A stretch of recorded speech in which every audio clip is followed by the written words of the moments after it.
I'm a suckler farmer in West Cork. I'm doing things very different, and I was hoping to show you here because it's very hard to explain what I do on my farm because I have 60 suckler cows. I do all AI. I'm weighing my progeny with 20 years. There's a huge amount of changing in the farm scene, and I'm kind of needed because they picked my farm for a lot of the new projects because I've all my cows genotyped, all my calves genotyped, and that's where it's going to go. I mean, it's all about picking the best animals to breed of, and I don't really care what you breed off of as long as it's any breed of big numbers to me. My favourite breed at the moment is Angus. I was doing Cynhadledd. I'm open to any breed. I use Salayer. And there's a lot of projects coming down the street. But if you don't weigh, you don't know. Most farmers just, I was just saying, when I was playing sport, and I'm big into sport, 20 years ago probably now, and the way I trained then, and the way my young fellas train now, it's light years apart. So if you don't move with the times, you go left behind. So genomics are going to be a huge part of it. The other part, which I'm big into, is grass. And just grass, for me, everyone thinks grass is green, it grows. But I've doubled my output in the last 5 or 6 years just through using better varieties. And it's amazing that I never knew Abergane, choice, which are my two best grass varieties, are from here. And I see no grass here, and my farm at home is lodging in grass. Maybe we're West Cork, which we don't have no sheep, but my motto about farming is simple: you keep your costs down. We can't do much about the gate price, but if you keep your costs down, and if you cut, the only way you can cut your costs, stop the amount of ration and feed going into it, and put as much grass as you can. So I doubled my output in the last 5 or 6 years. And if you want to put a figure on doubling your output, right? I often say to people, I see people renting ground beside, right? So doubling your output means you having a farm right beside you. It's like renting a farm right beside you because you double your output with twice as much grass. So what's twice as much grass worth to you? Twice as much grass for me is worth about 115, 20, all depends how profitable you are, about 115 or 20 euro a ton. So I grow about maybe, I was grow 25,000 worth of grass. Now I'm growing over 50,000 worth of grass. That's just, I don't have to buy that in concentrate, I think that's what it's rated back to. So that's my favourite cow. She's a TSO cow. So I'm huge into breeding. I put a lot of effort into breeding. AI companies, I don't like them because they turn out lovely glossy brochures, right? And just a typical example about that cow now, right? There was 2 bulls that were inbreed transfers, and the sire of that bull was one of them, and there were 2 beautiful looking bulls. One was very flashy, the other one wasn't as flashy. And I knew the back breeding for a Burma, so I got 20 straws of each of them. Brought them home, put them into my cows. So they both calved down okay, they were both very good looking calves. But after a year I realised that the less flashy bull, the calves were actually better. They were more docile and they grew faster. But then when I calved them down, that's where a big change came. That cow has a calf every year. She's very fertile. She's very docile, loads of milk, and she produces a great calf every year. Her comrade, which all the companies win because they went with the flashy bull, first of all, they were docile, was bad milk. They had no milk. They were harder calving. So those 2 bulls are over the very same embryo flush, same parentage. So that's where genomics come in, right? if there was genomics there, says, when they were born, they would have picked out that bull ahead of the other flashy bull. So flashy bulls, I mean, I'm not going to show any catalogues of bulls here because that's the last thing you should look at. When I look at, we go down, if you can flick on to the next one there now, I'll just give you a run-down. I have 50 hectares overall, so I'm not a very big farm. Well, my background, I'll just give you my background. I come from a dairy background. My mum and farm my dad were dairy farmers. I got my mum's farm. I was working in a lab for about 16 years. Got pissed off with it, went home farming, tried to make a go of it, and I knew it was going to be fierce tough. So I knew I had to adapt and change, but we're getting there. So I have 32 hectares of grassland. I've put a third of my farm is very heavy.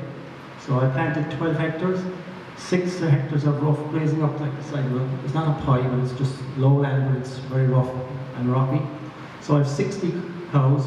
It's a grass-based system. A grass-based system for me means I'm out. While I was here now, I had a couple of cows calving, so my young fella, I just see that on my phone, was at home, and we'll keep an eye on them. But normally, if I was at home, they'd be straight out if it was a fine day. So as long as the cow and calf have been a shelter, they go straight out. So my cattle are out in February, and they stay out until November. So some people ask me, you're crazy having them out in February, right? But I often say at farm walks, right, that I'm saving $1,200 a week by having my cows and calves out in February, every week. So people think I'm like a lunatic running out wires and strip grazing tight. But at the end of the day, if you leave an animal inside, and you get the same potential in the grass outside. The grass outside in springtime is worth 5 or 6 kgs a ration, or you call it meal here. So my cows I want my cows driving on as soon as they can, just to get them back in calf again. So they go. So if you work that for a month or two on either side, you can keep them out longer. It's worth a fortune to you. I finished the bulls under 16 months because I'm breeding the very top animals of the best of my cows. So it's your genetic merit goes up every year. So I sell the surplus heifers for breeding. All my cows are AI2 AI bulls, or maternal bulls. I know, do people understand maternal? Maternal is where you're breeding for females. But I'm taking no hit in my carcass weights. I finished it. So I've been doing that for 20 years, and I've no stock book. All my cows are AI 8 weeks, starting at the 10th. So I want to calve down the 1st of May. So if the weather is good, they go. If the weather is not good, they stay inside. It all depends on the weather. So my cattle are weighed throughout the year on minimum weight scales. Okay, you can try it on. So I won't go to, we'll flip through a lot of this because we are very lucky in Ireland that we have the ICBF. We're the biggest database in the world for collecting all the weight. What we do now is every time we weigh anything, it goes into this database. So the database gives you it tells you, it's a Eurostar, so it tells you how much your cow is worth more than the best cows are only worth more, right? So if I sell an animal to the factory, if I sell an animal to the market, my calf is weighed at birth, I weighed 2 or 3 times during the year of wheeling. All that goes into the database, and I get information back. So the amount of information I get back is absolutely huge. So if you put in good data, you get good data back. If you put in shit data, you get shit data back. So you put in good data, click on there. So the maternal index is just made up of that. A carcass, calving, and they give a percentage to everything. So however your animal is doing, they're the percentage. She's a lot of meat, she's a heavy wheeling, so you can drive on there again. So that's the terminal index. Terminal index is different. If you put your cow in calf to animal, that's going to the factory. So that's the index. The carcass index is a huge amount. The calvability is a big amount, and feed intake is the next one. Okay. So that's your Eurostar. So each cow has a value. So you see the value 168 here, and they do it in stars. But that's the animal would have 168 of a value if we had a cow number on them. So the terminal index is what you would do if you were finishing. Okay. So that's it there. The dogs will leave you 168 more over your calving than the base animal. All this is the base animal. So the average animal. So the other one is 104 if she's slaughtered over every other animal. Okay. You can skip out again there.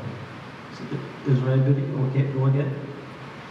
So this what it all comes down to. So I get your key performer indexes, KPIs, right? So that measures me against every other farmer in Ireland. So, well, my indexes are high because I'm breeding with you. So you look at that, right? So the first one is, there's a graph down at the bottom, your key performer indexes. So it's key performer output. That's your herd, my herd, 420 kgs per animal. The bottom third are 250, the top third are 350. So I'm up there. And the national average is 294. So on the beef output per hectare, so my herd is 1,029. The national average is 455. The bottom is 284, and the top is 400. So I'm by breeding better animals. You can see there, my output compared to the average is over. And the stocking rate, my stocking rate is 2.45 per livestock units. Okay. So this is all the stuff I get back. So anyone can do this. All you need is a weighing scales. And I sell some of my cows and my calves during the year if people want to buy it. So they're just, the number of weight is 53. The average daily gain is 1.38. And then your herd, and they have nothing over there for the target. So the males, I have 30 males, 28 of them are weighed, I sold the other two. So they average 1.51. My herd was 346, the target was 307, about 46 kgs. What people should realise, every 0.1 of a kg for me is worth about 120 euro. So if I'm 5 kgs ahead, so where you realise this is when you sell your bulls. Because last year there was, I think, 680 euro between the worst bull and the best bull. So it all comes down to, you just have to, so then what you get, the next line then is your top, are you going on again? Can we go, yeah.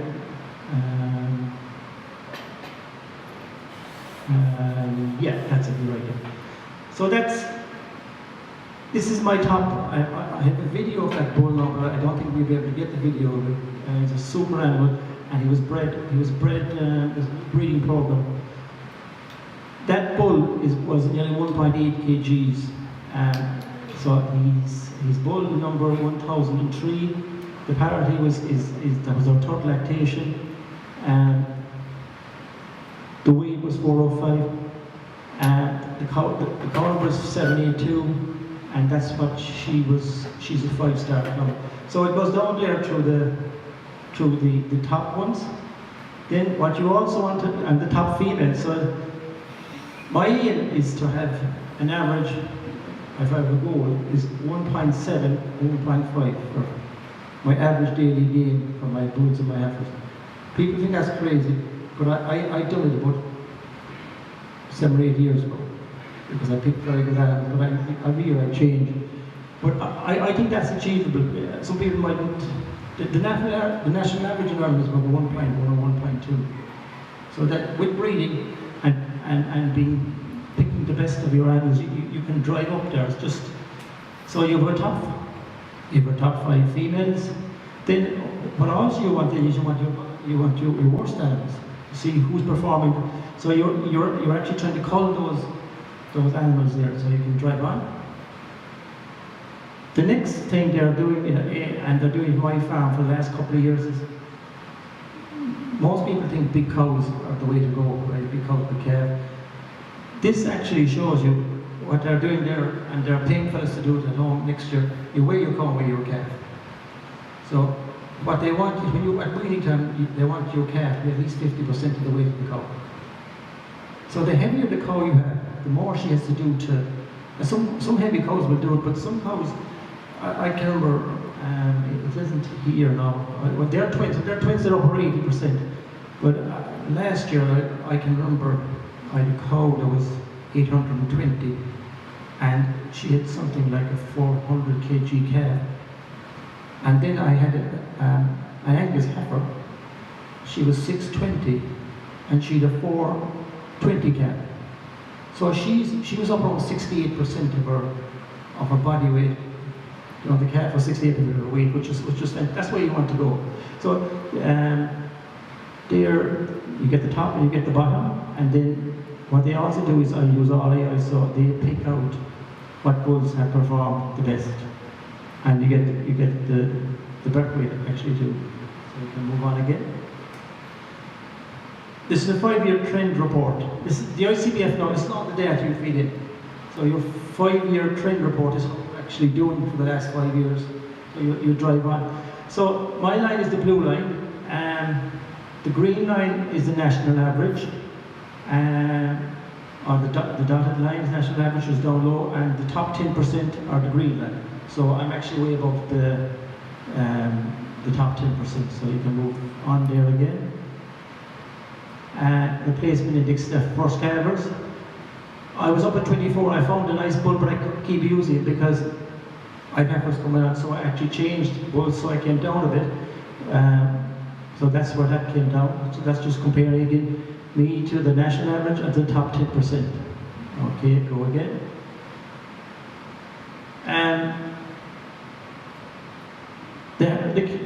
These are two really important ones, and I'll show you in the sums after. Your herd calving interval. That's what that does is you want a tight calving interval, right? Because every day after 365, there's a cost in that. If you're keeping a cow and she doesn't go and calve, there's a cost in that. But you're carrying her, she's doing nothing. So if she didn't go back and calve quick, there's a huge cost. I know it's a 220 or 280 per day they put down for that. The calves per cow per year are just how many live calves you have. Heifers calved, I don't know what people do in Wales. I calve everything at 24 months. I can't be carrying an animal around doing nothing for a third year. It just makes it, because the price of cattle is so poor. That's a 6-week calving interval. That's how many calves you can in 6 weeks. Okay. So this, we come down to why is this calving interval so important? So this is where your facts and figures come in, and most people don't realize this. So the calving interval in my farm has consistently been up for the last 4 years on average. My average calving interval is 364 days. So my cows are calving less than a year, a day. But it all helps. Thomas is like the Farm Connect here. So they did a sums on what this is actually worth to me. I didn't know this now until they did it. So they put it at 220 a day by having it, and I'm being compared to the national average. So that worked out at €94 per cow on a 60 cow.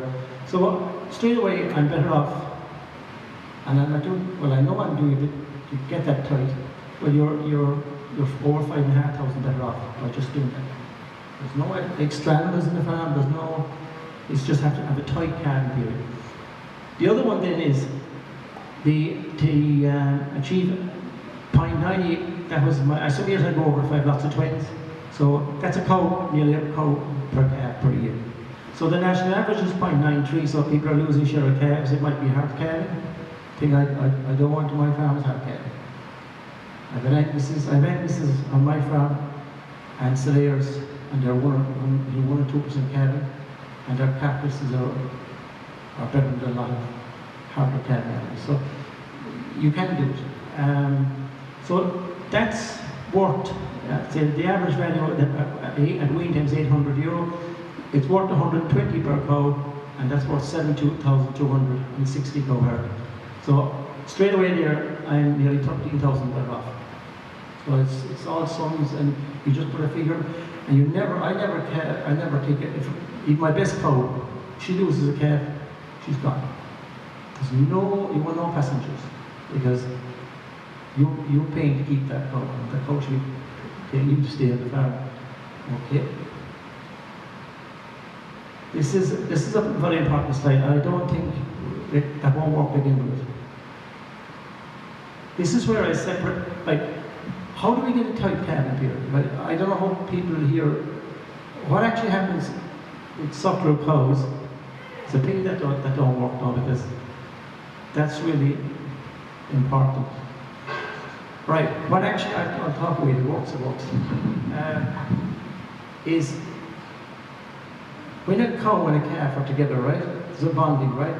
And if you break that bonding, I was wondering, how the hell do I, what I know is we'd say, if I all my cows calving in March, the next year they'll be slip a week or two. And they always slip a week or two, and I said, how the hell do I keep them under a year?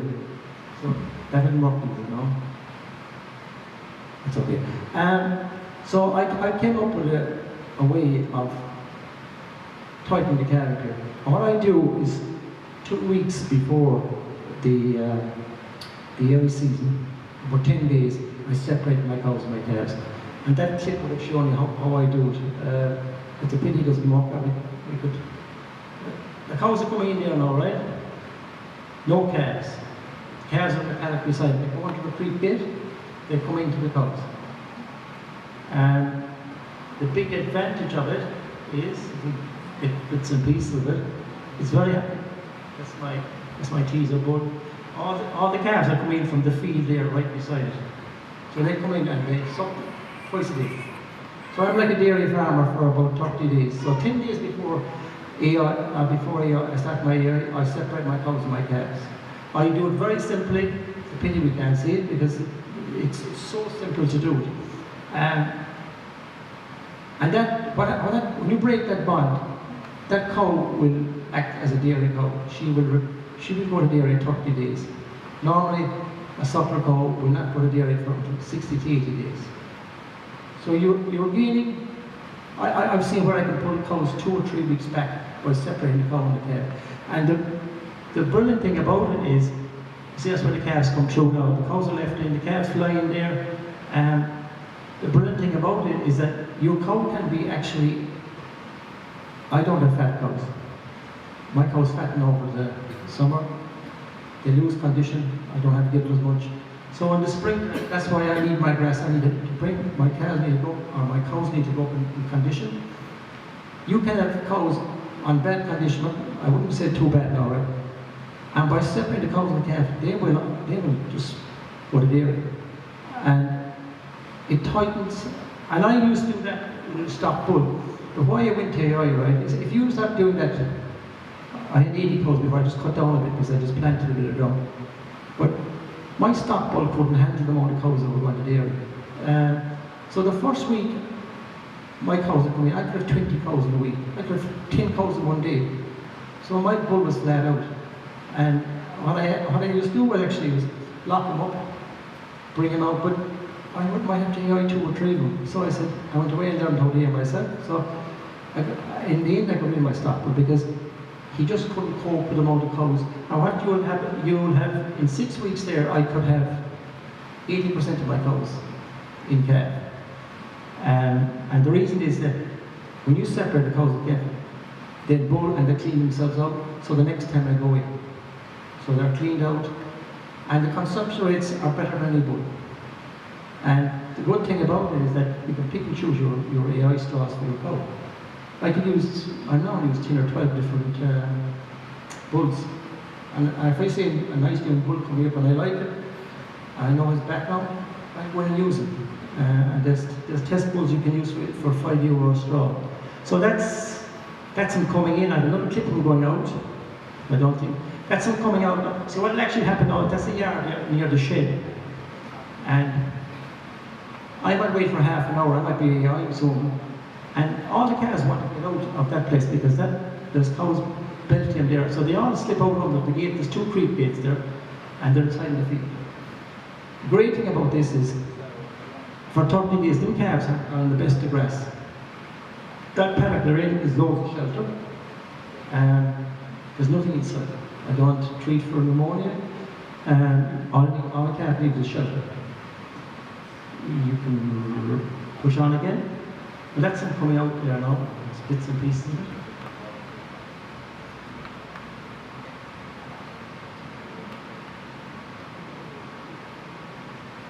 So I just added the gate.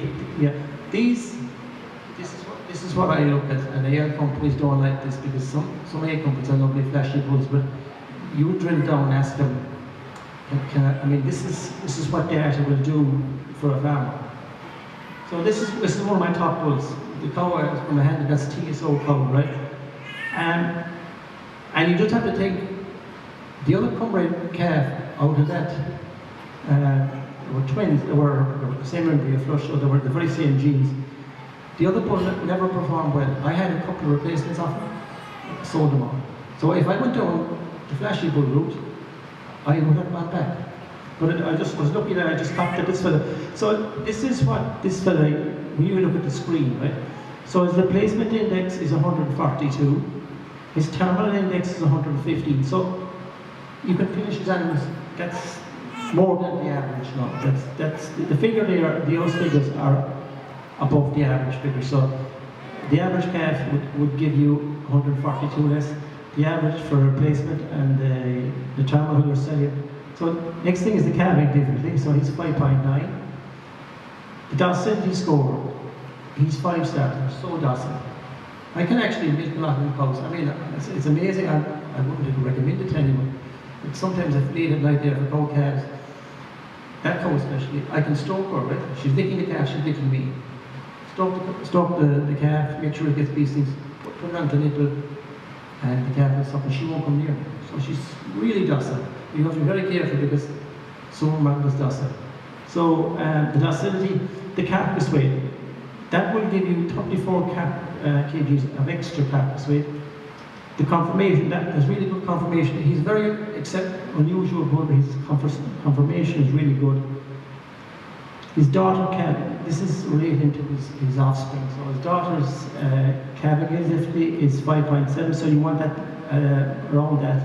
If it goes too high, that means the pelvis of the bull is narrow. Even though the bull might look great on the outside, it's just narrow on the inside, his back calving.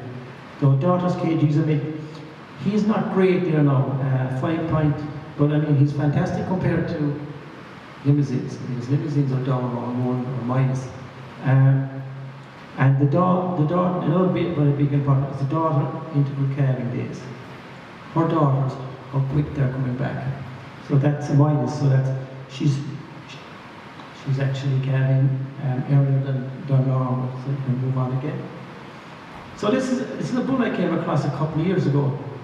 And one year I used him on my total herd. He was such a fantastic bull.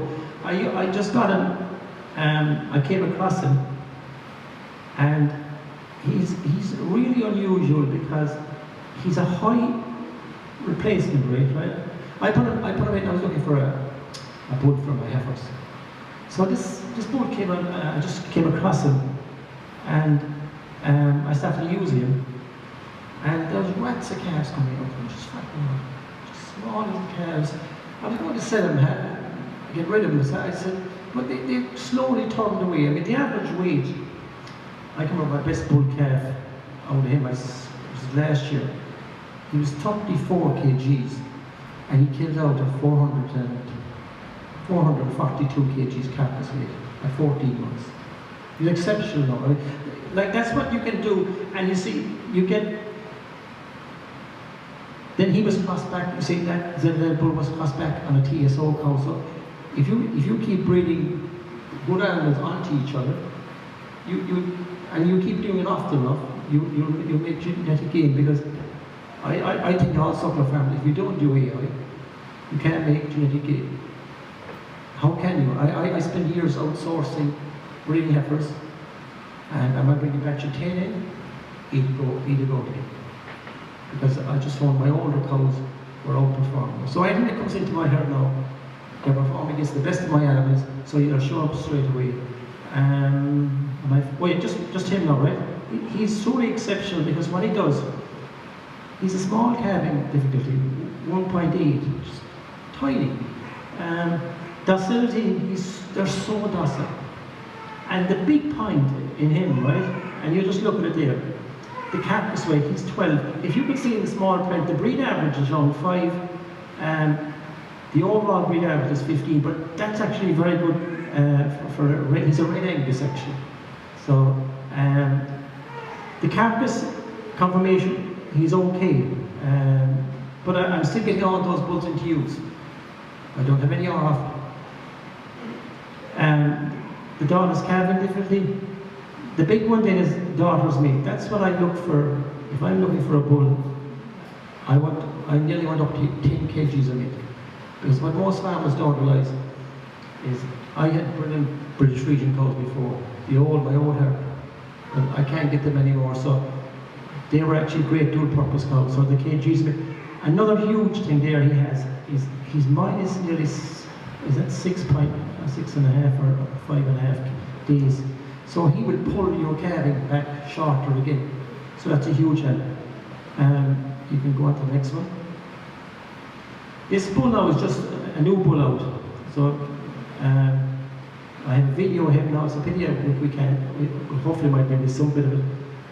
He's truly exceptional because he's 8.5 kgs per milk. He's 23 kgs per carcass. He's fierce conformation. He's a lower size thick bull. I have the best bull there was 1.8 kg. That's him. That's the bull there. So he's a replacement index, and I think that index will go up because the more good calves come in, that will drive his index up. Daughter milk days are fairly okay. Daughter's milk is up around 8.5 again. So that's. Can you move on to the next one? That's him now. It's a pity. I hope we can see the screen. I took a shot of him, but he's a truly exceptional bull. Like that bull now got no meal at grass. All he's getting is his mother's milk and his great genes to go on plenty grass. So and the rest of the bulls are. He'd see the rest of the bulls are very similar to him. He's one of my best cows. But like he's nearly 500 kgs when he came in off grass. So you put him into feed him, he just finished so quick. And he's so docile, and he'd hardly get over your he's just inside his slats lying down. So the weights were there. The next thing then you see is, why is grass so important? I mean, we all know grass is cheap, but people don't realize how cheap it is. So it's easy to grow, it's good for the environment, which everything we do from now on is going to be environmentally friendly. So they're going to stop giving us fertilizer very soon. I know how soon. So I'm trying to grow more clover. I think we'll be all limited on the amount of nitrogen we can put out. So that's my line. Right, how do you get good grass? For me, the P and K, it took me a good bit of time to build up that. You won't do that overnight. People might just think about go with 3 or 4 bags of 10, 20. The grass the soil takes a couple of years to get used to that coming in, and you have to use the right grass in your farm. I mean, I'm amazed. I was talking to a couple of farmers here, and they're still using bag mixes. We don't use bag mixes in Ireland. Well, I don't anyway. I just picked it. We have a list variety, and Abergane, Aberchoice, and Drumbo. I think Drumbo is an Irish bred one, but you're breeding the best 2 grasses. And they're so far ahead of the other grasses, it's frightening. So, we see 10 to 15% of your farm every year. So, for me, if I was doing something tomorrow morning, what would I do? Make extra money. If you have good breeding stock, right? Your grass, cattle that can grow well. The cheapest, I mean, for every 100 I spend, I get 300 or 400 euro back straight away. It's a no-brainer for me. People should just receipt. And my brother's a dairy farmer, and he receipts twice as often as I do, and I think I receipt fairly often. It's a no-brainer for me. You just receipt as often. Grazing, I mean, if you have sheep, you know how to graze tight. The big thing for beef farmers, well, if you have sheep, you can shove it in, but I don't have sheep. So my cows, there's another clip coming up here. If you come to my farm, right, and you see my 60 cows and my 20 replacement heifers with them, you'll see no calves in that field with them. I don't have a creep feeder. What I do is I run an electric fence where that high off just the next paddock. Calves go under. They go under. They're used to going when they come in from under for being AI. They're used to coming under the wires. That is my creep feeder, and it's amazing how much grass those 60 calves will eat when they're in the cows. A third of that paddock is gone. It really pisses me off at times when I see suckler cows and calves in the same field. It's a no-brainer to have the calves eating, because you're not going to sell your cows, you're trying to finish your calves. And what I worked out there, you see in that bull that's there now, he was probably gaining over 2 kgs a day at grass. When I bring him in to finish him, he's costing €3. If you do that for 100 days, 30 is 300. It's a no-brainer so you want your calves coming in as heavy as you can off the cow and keep them with the cow as long as possible. The cow is actually my mower. I don't have a mower. It's just grazing the ground real tight behind the calves. So the next time they all come back in, there's no stubbles or anything. So to do that, you need to graze at 11, I think that's around 4 or 5 inches. I think at 6 inches, what I do there at 6 inches, if it gets strong, if I have flush of growth, I come in with a mower and I bale it. I'm baling at that height now. And I thought that was a waste, but what actually I do now, I feed those bales to the bulls, and that's cutting the ration in half. So, good infrastructure. So I have, from my shed, I have a roadway to every paddock. So if the weather's bad, the cows come in. The calves actually have a creep door, and they stay outside. They come in and out. Calves don't like being indoors. If they're used to being outdoors, they stay outside. So you need water trucks, you need back fencing. I've never heard of back fencing here. Do you know what back fencing is? You do. I'm delighted. Back fencing is when you're inside the paddock. I don't back fence because I just give the cows enough room for one day and they're gone out. They'll go to the next strip. So I usually hectare paddocks, but sometimes it all depends how many cows are inside. I could divide it up into 4 sections. So I have 32 paddocks on my farm. I could have 80 and 90 divisions at times because it all depends how many cattle inside, how many cows are out, grass or calf. Bales of grass, yeah, at 40, and that's very good quality silage. Just that done. Now this just compares to what grazed grass is worth to you. So this is being worked out by our local targets.